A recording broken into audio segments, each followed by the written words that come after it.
Hi everyone, it's me, the working mom, and karon nakita ninyo ni ang palibot nice kay sa nga tanan. Nagsakay day ko ani og train guys. Gikan ko sa Wolverhampton. Okay, dool na ang Wolverhampton sa Birmingham. So nagagto ko dito kay nagstay ko dito for a week sa akong sister. So it was a very good vacation. Nag-enjoy kaayo ko kay grabe ka nga talented ang mga anak sa akong ate. So malingaw kay ko dito sa ila apod, so nawala-wala akong homesick.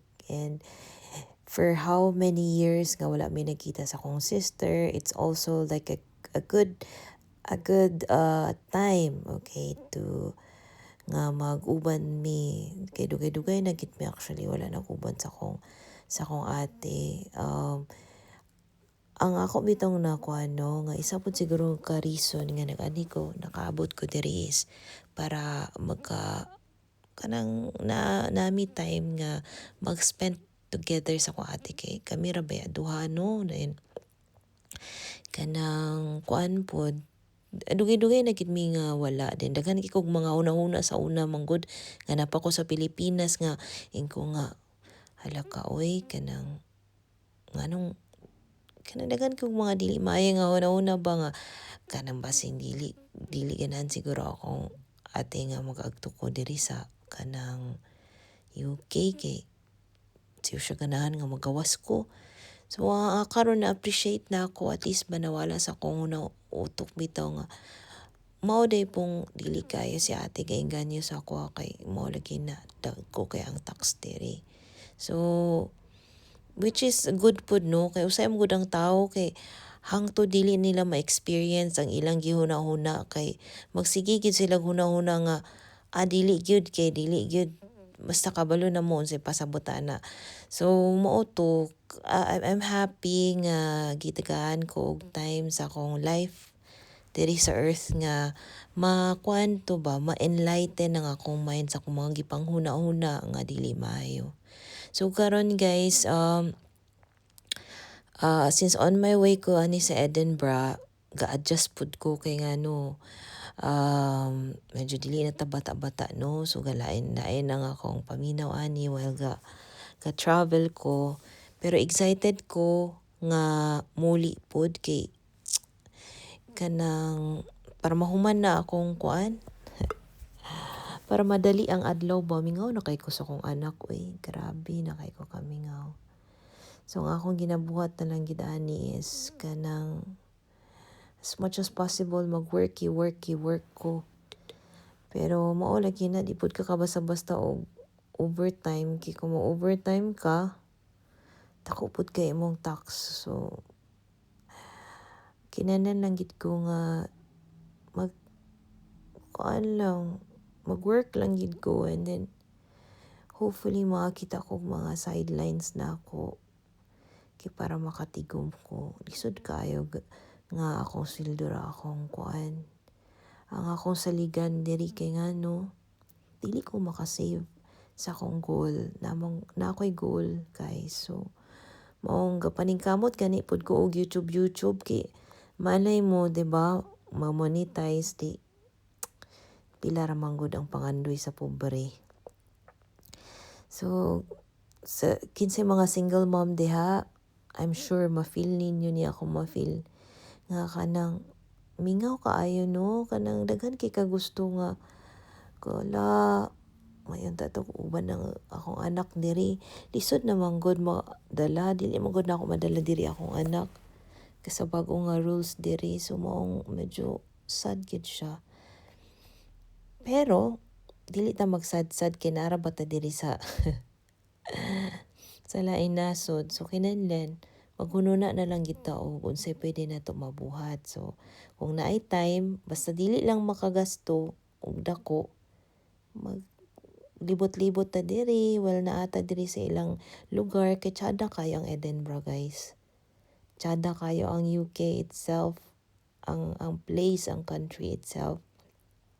So tsada siya i-explore. So mao siguro ni akong buhaton mag-explore diri.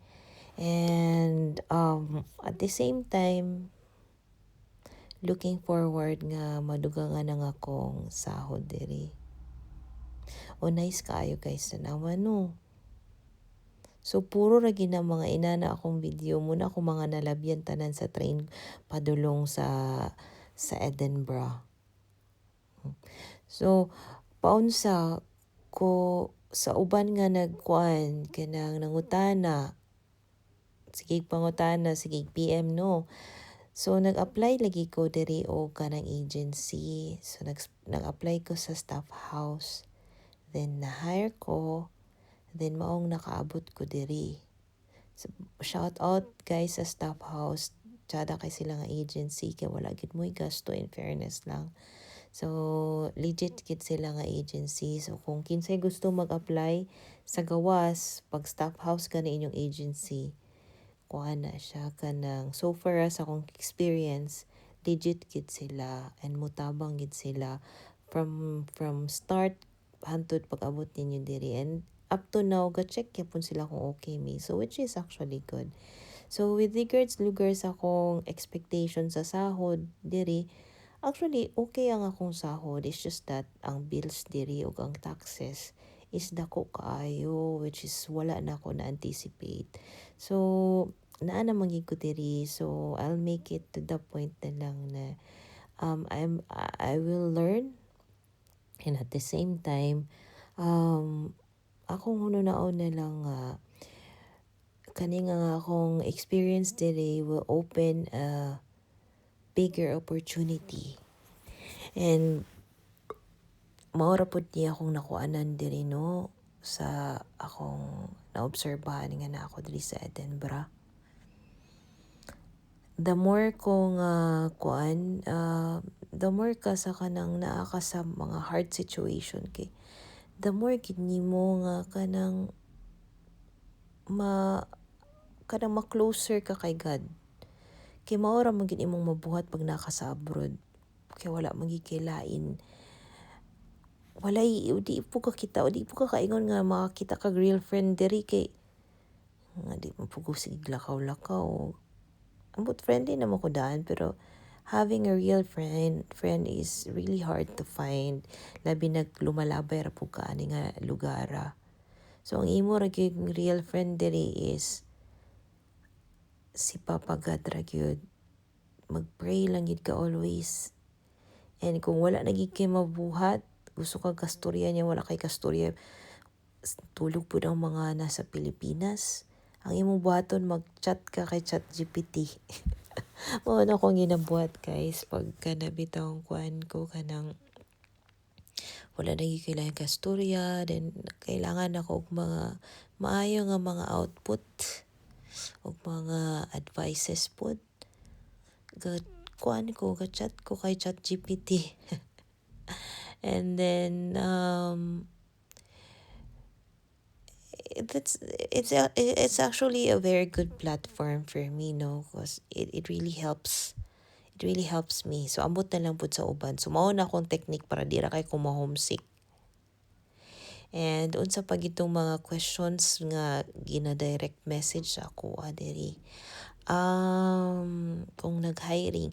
About sa hiring karon murag wala pa nag-hiring ang UK pero if ever no basi mag-change na pud ilang rules, so basi mag-hire na pud sila. So kung kinsay gusto mag-apply diri, siguro mag IELTS mo daan kay requirements man ang IELTS. So pag nana mo IELTS just in case mo open na pod, then agad-agad maka-apply mo diretso, diba? So that dili lang sa diri sa lugar, kung naapon mo ilain nga lugar nga kanang gusto agtuan, so IELTS is kanang one of the requirements man sa mostly lang no, dili sa tanan. So unsa pa ba akong iingon? So akong contract diri medyo dugay-dugay pa pod no, so daghan-daghan pa nga akong makuha nga video para ipakita sa inyo kung unsa katsada diri sa UK, specifically sa Scotland. wala pa gid nako na-explore ang Scotland itself. So soon siguro kadang dili na kayo bugnaw siguro summer siguro kung makalakaw-lakaw or I don't know. Kay kung ako manggod human sa kong trabaho, naragi ko na sa balay, then magsigili ko huna-huna kung unsay pwede nako buhaton nga productive ko. Kay urag sayangan mo ko sa kong oras nga kanang wala ko'y ginabuhat nga di ko ga-earn. Then di pud ka diri ka basta-basta og cash on hand, labi na wala kay kaila, nawa pa mo ko'y kaila, so di gid ko ka cash on hand diri. So wala, mao ra gid ako mabuhat, mag-YouTube usahay, then mag-upload ko og reels nga ga-hope ko nga kanang ma-monetize pero wa pa gid ka kabalo kung kanusa ko ma-monetize ani. So guys, kung kinsa tong wala pa naka-subscribe, naka-follow, naka-share sa akong video, please do. Sa mga working mom o mga single mom diha, if na may mga questions ako, just comment down below sa akong video. And you can suggest po guys, kay di po ko expert mag-content creator, no? You can suggest kung sa akong pwede buhaton, labi na sa katong mga nakakita ani nga video nga batikan na sa YouTube. Give me tips guys para maka-monetize ko. Thank you so much and God bless everyone. See ya!